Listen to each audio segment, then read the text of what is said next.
Bienvenue sur Bulle de Bonheur, le podcast pour prendre le temps d'être heureux. Je suis Raphaël de Foucault, chercheuse inconditionnelle de Bulle de Bonheur. Ce podcast est propulsé par 2 minutes de bonheur et publié tous les jeudis. Aujourd'hui, dans notre épisode 245, nous attaquons une montagne. Comment harmoniser notre vie perso et notre vie pro? Alors venez découvrir plein d'outils concrets et des idées inspirantes pour trouver votre propre équilibre et cultiver un bien-être durable.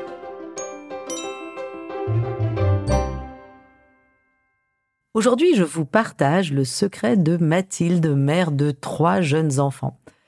Dès que le ton monte au cours d'un dîner, 2 minutes de bonheur en famille est devenue son arme secrète. Elle le décroche du frigo.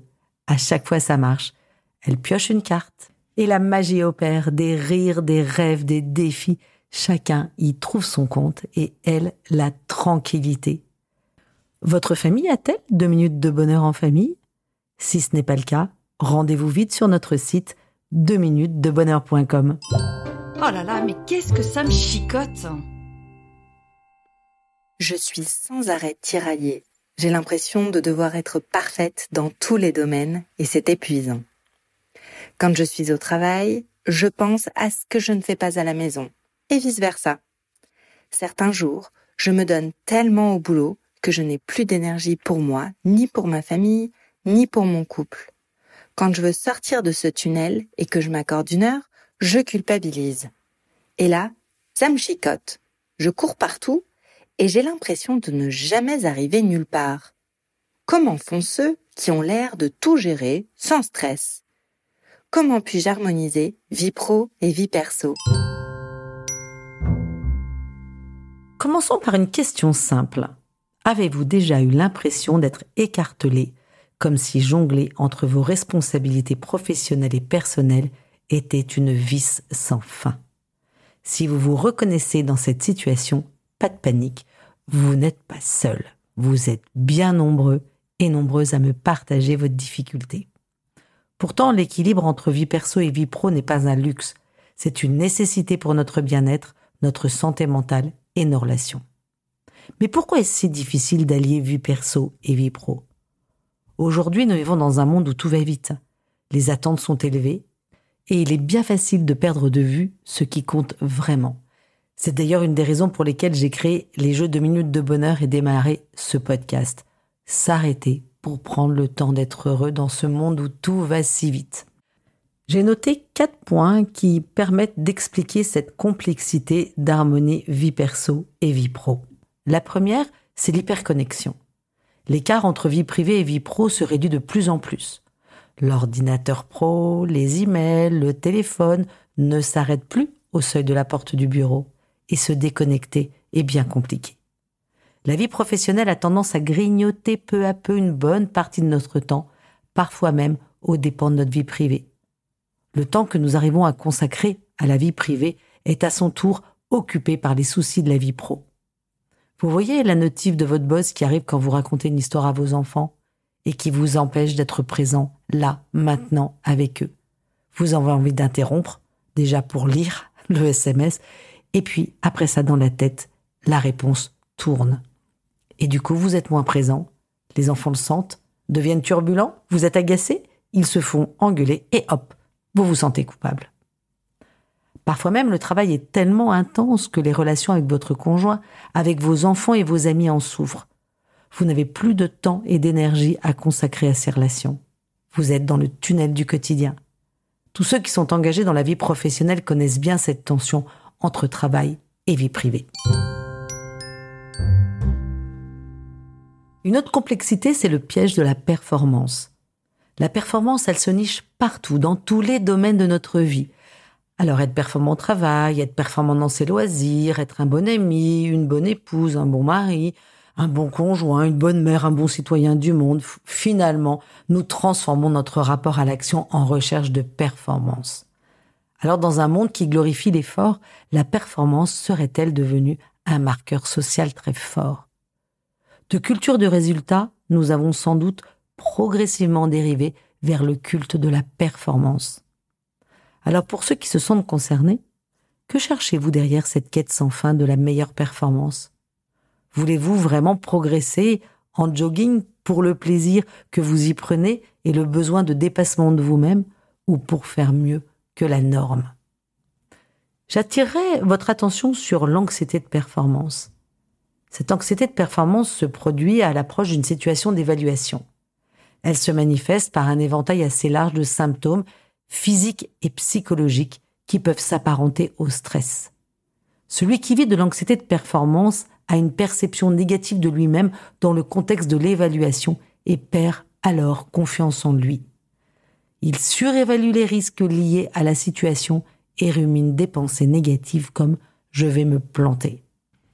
La recherche de performance à tout prix peut aussi vous pousser à adopter des comportements parfaitement opposés à vos propres objectifs ou à vos valeurs. Ça pourrait être moi qui veux absolument performer quand je dis une conférence ou quand je la donne et que je finis par me laisser envahir par un stress inadéquat alors que je me suis bien préparée et que je connais parfaitement mon sujet. Vous avez envie d'aller plus loin sur la performance, rendez-vous dans le podcast 126, revisiter son rapport à la performance. Troisième point, comment gérer le perfectionnisme ?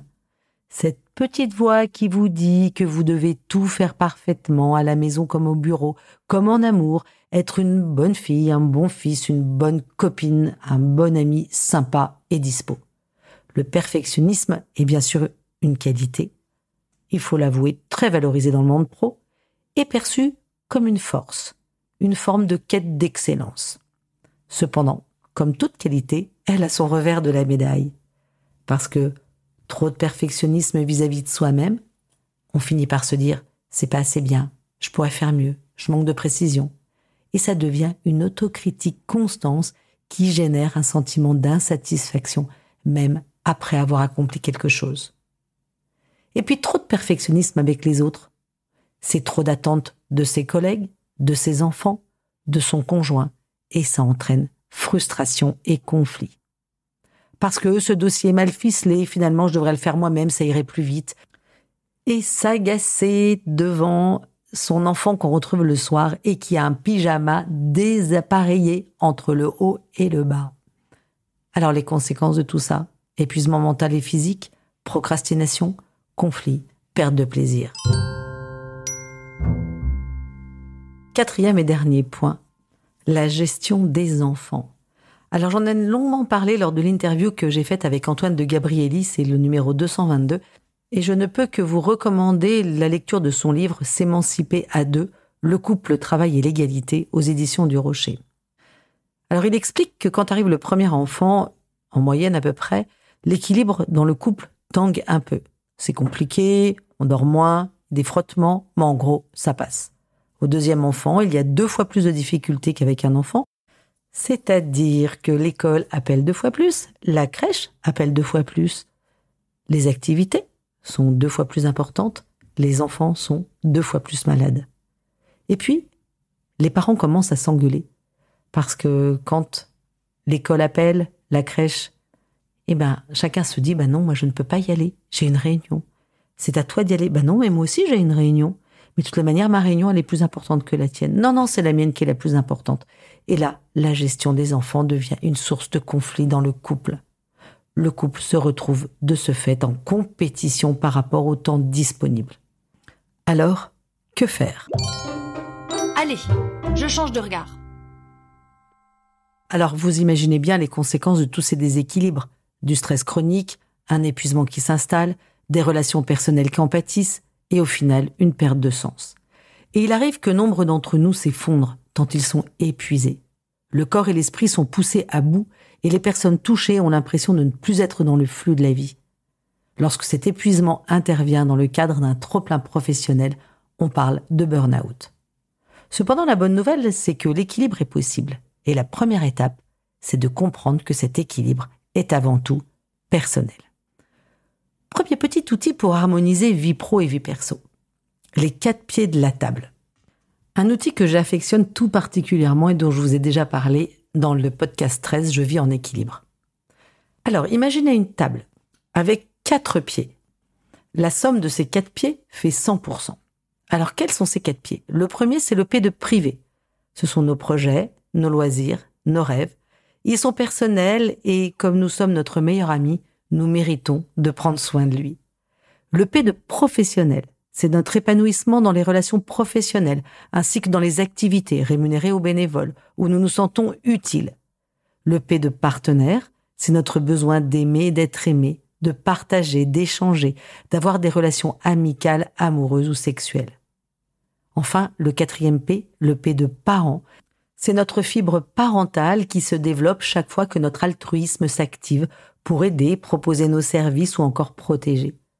Ce rôle est pleinement actif avec nos enfants, nos petits-enfants et aussi avec nos amis et nos parents.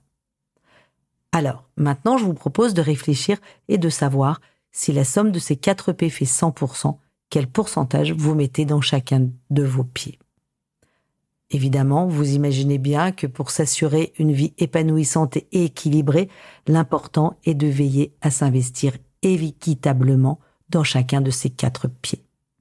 Par contre, il est particulièrement important de prendre conscience quand la table est déséquilibrée. Par exemple, vous êtes mobilisé par un parent malade ou un enfant malade, et il est rassurant de l'expliquer à votre entourage et d'expliquer votre manque de disponibilité. Ne rien dire peut créer de l'incompréhension et un sentiment d'injustice qui alimente l'impression de solitude pour celui ou celle qui se sent délaissé. Avoir conscience de l'état de sa propre table permet des rééquilibrages si nécessaire. Alors, un petit point qui revient beaucoup dans l'équilibre vie perso-vie pro, c'est penser à protéger votre temps personnel. Bloquez des créneaux pour vous et considérez-les comme des rendez-vous non négociables. Quand votre boss vous donne rendez-vous, vous trouvez bien un créneau. Pour vous, c'est important que ça soit pareil. Alors une balade, écouter une chanson que vous aimez ou lire quelques pages d'un livre, méditer, faire de la cohérence cardiaque, du sport, ce que vous voulez, mais prenez un moment pour remplir votre P de privé. Deuxième petit outil qui peut être intéressant, c'est faire la différence entre l'urgent et l'important. Alors l'urgence, c'est une contrainte de temps qui doit être traitée rapidement, à une échéance donnée. Je prends rendez-vous chez le pédiatre ce soir pour mon enfant malade, par exemple. Petite chose intéressante, quand vous devez faire quelque chose, au lieu de remplir votre liste de to-do qui dure et qui n'en termine plus, appliquez la règle des 2 minutes. Si une tâche peut être réglée en moins de 2 minutes, faites-la immédiatement. Par contre, si vous avez trop de tâches à faire en urgence, ça vous donne l'impression d'étouffer et vous avez un sentiment de surcharge. Et vous imaginez bien que remplir votre quotidien de tâches urgentes est le meilleur moyen de mettre aux oubliettes ce qui vous fait du bien et ce qui a du sens. Quelque chose d'important est une action qui va apporter de la valeur et avoir un impact positif pour vous. Une activité importante est justement, par exemple, un dossier stratégique au boulot sur lequel vous avez besoin de réfléchir et travailler. Mais c'est aussi prendre soin de votre couple si vous avez envie qu'il dure. C'est aussi écouter votre enfant. C'est un dossier tout aussi stratégique si vous avez envie de lui donner des bases sécures. Important et urgent sont des notions évidemment subjectives. La perception est différente d'une personne à l'autre. Votre conjoint, par exemple, a besoin de se détendre, il part faire un jogging, c'est important pour lui. Pourtant, pour vous, cette activité n'est ni urgente ni importante, surtout quand c'est l'heure du bain. Dites-vous, qu'est-ce qui a vraiment besoin d'être parfait ici et qu'est-ce qui peut simplement être fait? Je vous renvoie sur 2 podcasts où je traite de ces sujets, c'est le 243 sur le sentiment d'urgence et le 10 sur gérer ses priorités. Une autre idée pour aussi réduire le stress au quotidien, est-ce que vous pratiquez la loi de Pareto? Alors la loi de Pareto, elle suggère que 80% des résultats proviennent de 20% des efforts. Alors, dire oui aux bonnes opportunités ou aux engagements peut maximiser ces 20%. Ces 20% d'efforts qui vont générer un impact important. En d'autres termes, chaque choix devrait idéalement être aligné sur vos objectifs et avoir une rentabilité la meilleure possible. Pour vous aider à choisir, identifiez les engagements qui génèrent le plus de valeur. Réduisez les efforts gaspillés sur des activités peu impactantes, genre scroller sur son téléphone. Priorisez les relations ou les projets qui enrichissent véritablement votre vie, comme par exemple piocher une carte de 2 minutes de bonheur en famille avec vos enfants, vous investir 1 heure par mois dans un projet qui va vous nourrir, un projet de bénévolat qui va vous nourrir. Et surtout, pensez à dire non. Parce que dire non, c'est se dire oui à soi-même. Essayez de fixer des limites claires sans culpabilité. Stop à la peur d'être jugé, de déclencher des tempêtes, de ne pas plaire, de ne pas être parfait. Alors pour en savoir plus sur savoir dire non, vous saurez tout dans l'épisode numéro 38. Pensez aussi à savourer l'instant présent. Faites d'aujourd'hui votre résidence principale, nous dit Edgar Tolle, cet écrivain et conférencier canadien, dans son livre Le pouvoir du moment présent. Il explique que le présent permet de prendre de la distance avec notre mental. En fait, notre mental nous emmène sans cesse dans le passé et dans l'avenir. Vous voyez cette petite voix intérieure continuelle qui passe les commentaires, fait des spéculations, émet des jugements, compare, aime, n'aime pas, ainsi de suite. Cette petite voix intérieure nous prend du temps et de l'énergie. Ce temps dont nous parlons ici est le temps psychologique et non le temps horloge, comme les différencie Edgar Tolle. Prendre des rendez-vous, anticiper un voyage, établir des actions concrètes pour réaliser un projet, ou encore tirer les conséquences d'une erreur du passé font partie du temps horloge. En revanche, ressasser une erreur, se plaindre d'un manque, s'angoisser d'un risque de maladie appartient au temps psychologique. Dans ce temps psychologique, il n'y a pas d'action concrète. Le présent est donc vide. Mais justement, comment être dans le présent? Alors j'en parle beaucoup dans notre épisode 25, Découvrir le pouvoir du temps présent, mais voilà quelques pistes. Vivez des moments de qualité, je ne saurais le rappeler, piochez des cartes de 2 minutes de bonheur. Quand vous prenez une douche, sentez l'eau sur votre corps. Quand vous marchez, concentrez-vous sur vos pas. Connectez-vous à l'instant présent et pas à vos écrans. Connectez-vous à la réalité que vous êtes en train de vivre. Si c'est difficile, essayez de passer en vue vos 5 sens et entraînez-vous à y accoler au moins un adjectif. Genre, la lumière est belle, ça sent le safran, les rires joyeux des enfants, ce tissu est doux, etc. Pratiquez de l'exercice, tout simple. Prenez conscience de votre respiration. Et puis centrez-vous sur le faire qui est dans le présent plutôt que sur le résultat qui est dans le futur. La réalité est d'une richesse et d'une variété inouïe. Ne passez pas à côté. Et vous verrez qu'un même événement, comme par exemple prendre le métro tous les matins, vous paraîtra beaucoup moins monotone et répétitif que vous ne le pensez. Dites oui à la vie qui est. Pour cultiver un équilibre qui vous ressemble, identifiez vos valeurs. Qu'est-ce qui compte vraiment pour vous dans votre vie professionnelle et personnelle? Prenez un moment pour y réfléchir. En restant concentré sur la logistique du quotidien, le temps et l'espace manquent pour échanger sur le sens de la vie. Et pourtant, c'est essentiel au bien-être de se demander comment mettre du sens dans votre quotidien. Le comment se définit par un ensemble de valeurs qui sont propres à chacun. Le terme de valeur renvoie à ce qui est le plus important pour vous, ce qui résonne avec ce que vous êtes au plus intime de vous-même, ce qui vous permet de vous sentir aligné. C'est ce qui vous guide et vous motive, c'est une direction à suivre comme on suit le nord d'une boussole.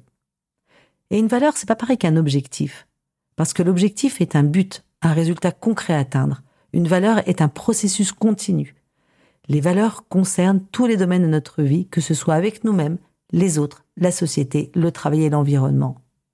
Vivre en cohérence avec ces valeurs est une source durable d'épanouissement et de bonheur. Les valeurs sont comme un tuteur qui guide votre croissance et apporte une paix durable et communicative. Réfléchissez donc à vos valeurs et échangez avec des personnes de votre entourage. Ça va encore donner plus de sens à votre quotidien. Enfin, pour terminer, je voulais vous partager combien la souplesse de jongler entre imprévu et planification est important. L'improvisation permet d'avoir cette capacité de s'adapter dans des situations inattendues. La planification, quant à elle, elle apporte de la rigueur dans les tâches à organiser. Si vous laissez tout à l'improvisation, c'est sans arrêt la course pour régler les urgences. Et si vous planifiez tout, vous êtes frustré que ça ne fonctionne pas comme prévu. Le quotidien ne se gère pas, malheureusement, comme un dossier Excel. Alors, en route pour un petit pas pour mieux harmoniser vie perso et vie pro. Et surtout, pensez à célébrer vos succès. Que ce soit un petit pas ou une grande victoire, apprenez à reconnaître et apprécier vos efforts. Et hop, je me lance. En bref, si je résume, harmoniser vie perso et vie pro, 1. Passe par un équilibre personnel et imparfait. 2. Est un ajustement quotidien et non une destination lointaine. Et 3. Prend en compte ses propres valeurs. À vous de jouer, chers auditeurs. La carte de 2 minutes de bonheur vous suggère de bloquer aujourd'hui 2 minutes rien que pour vous. La petite mousse de la semaine est tout en finesse et nous vient de Marc Aurèle qui nous suggère que l'harmonie la plus douce est celle qui naît de l'équilibre entre nos aspirations et nos actions. Avec Bulle de Bonheur, prenez le temps d'être heureux. Merci pour votre écoute. Si vous avez aimé, dites-le nous avec 5 étoiles. Laissez vos commentaires et envoyez des bulles de bonheur à vos amis et partagez ce podcast. Inscrivez-vous à la newsletter en allant sur notre site 2 minutes de bonheur pour être notifié des prochains épisodes. C'est aussi très facile de nous trouver sur les réseaux sociaux, Facebook et Instagram. Il suffit de chercher 2 minutes de bonheur. Bulle de bonheur est propulsée par 2 minutes de bonheur, des outils pour créer du lien et prendre le temps d'être heureux.